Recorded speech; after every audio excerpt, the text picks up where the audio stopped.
warahmatullahi wabarakatuh. Salam sejahtera, salam, salam kebajikan, Om Swastiastu, Namo Buddhaya.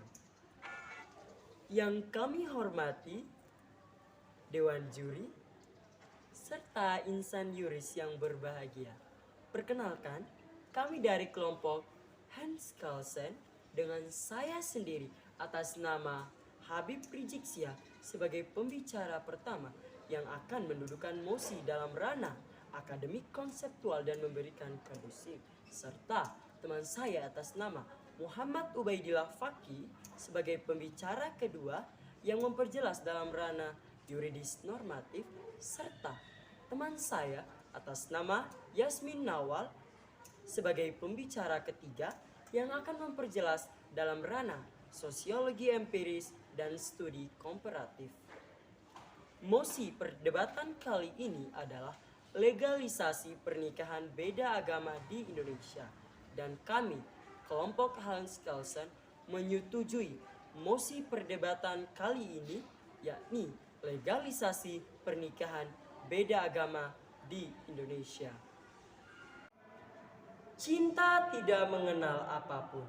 Dewan juri yang kami hormati, hak asasi manusia adalah hak yang dimiliki oleh setiap individu dan kita tidak dapat mengganggu-gugatnya.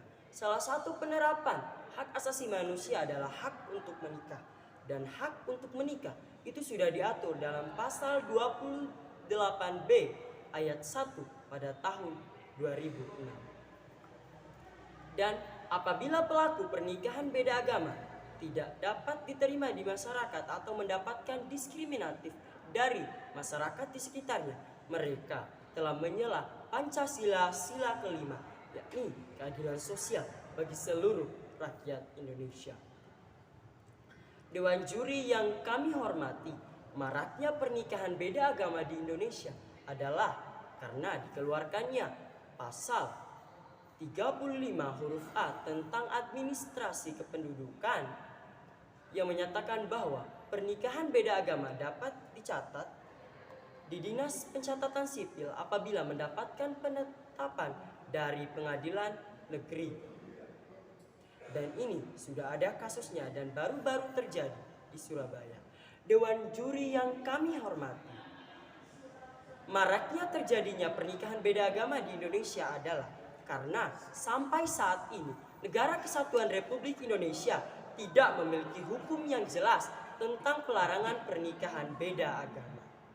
Dewan juri yang kami hormati, ada dua yang meyakinkan kami menyetujui mosi perdebatan kali ini, yakni legalitas pernikahan beda agama di Indonesia adalah yang pertama, karena kami menjunjung tinggi human rights atau hak asasi manusia yang dimiliki oleh setiap individu.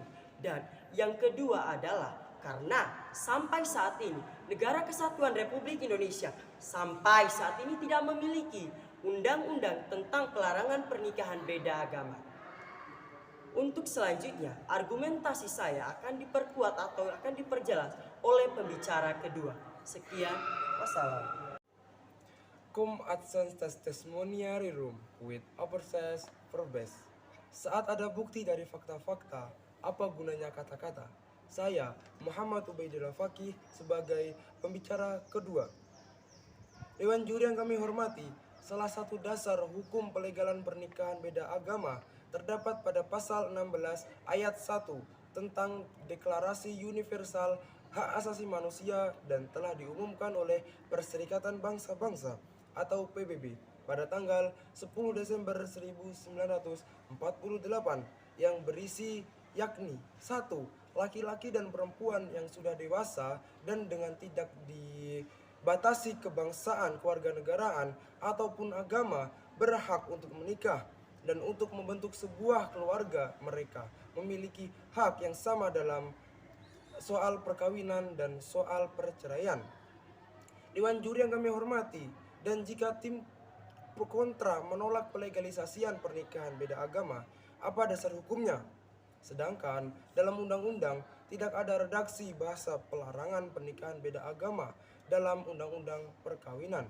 Dan jika kelompok kontra merujuk kepada Undang-Undang Nomor 1 tahun 1974 yang berbunyi perkawinan yang dilakukan menurut hukum agamanya masing-masing dan kepercayaannya. Lalu dalam pasal tersebut, negara tidak mengatur pernikahan beda agama, melainkan memberikan petunjuk supaya pernikahan dapat dilakukan dengan hukum agama masing-masing.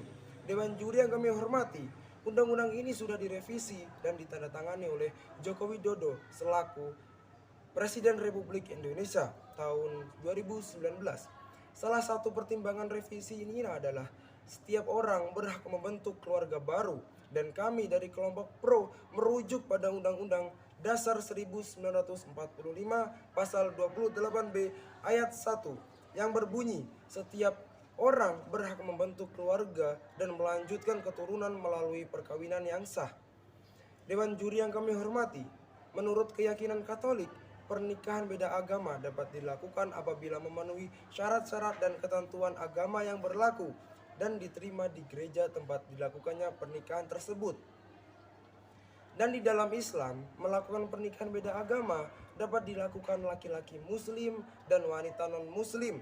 Penunjang pendapat pernikahan beda agama dalam Islam sudah dijelaskan dalam Quran surat Al-Maidah ayat ke-5.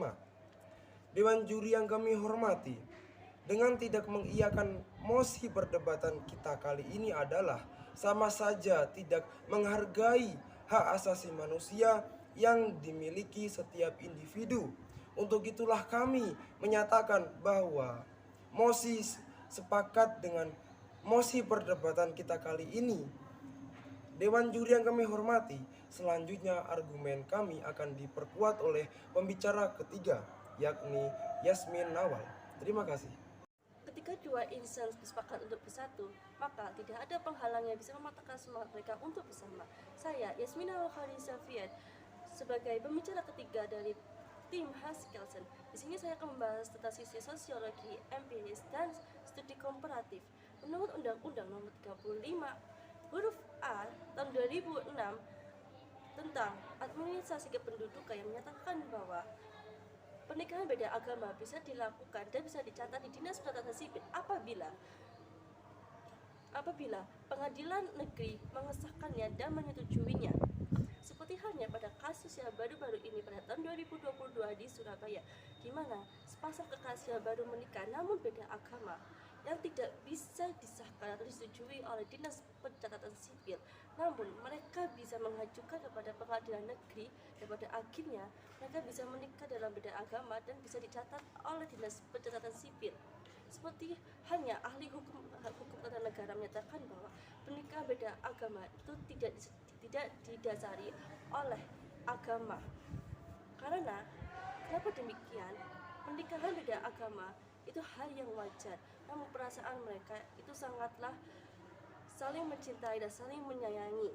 Seperti hanya di beberapa negara, yaitu Tunisia. Pada tahun 2017, Presiden Tunisia mengubah undang-undangnya di mana seorang perempuan muslim bisa menikah dengan seorang laki-laki yang beragama non-muslim. Inggris menganut peraturan common law, ya, di mana Inggris tidak mempermasalahkan tentang pernikahan beda agama.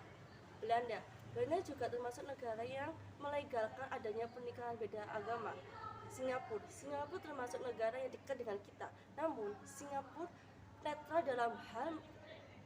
dalam hal melegalkan adanya pernikahan beda agama.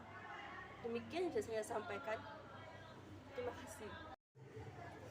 Dewan Juri yang kami hormati, kesimpulan yang dapat kita ambil dari pembahasan mosi legalitas pernikahan beda agama di Indonesia ada 2 poin, yakni yang pertama, kita sebagai warga negara harus mampu menjunjung tinggi hak asasi manusia atau human rights yang dimiliki oleh setiap warga negara ataupun setiap individu.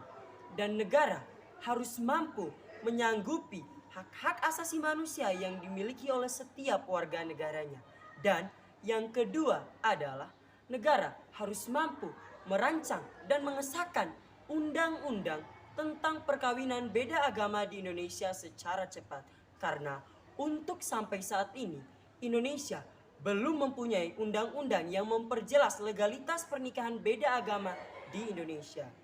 Sekian dari kami. Wassalamualaikum warahmatullahi wabarakatuh.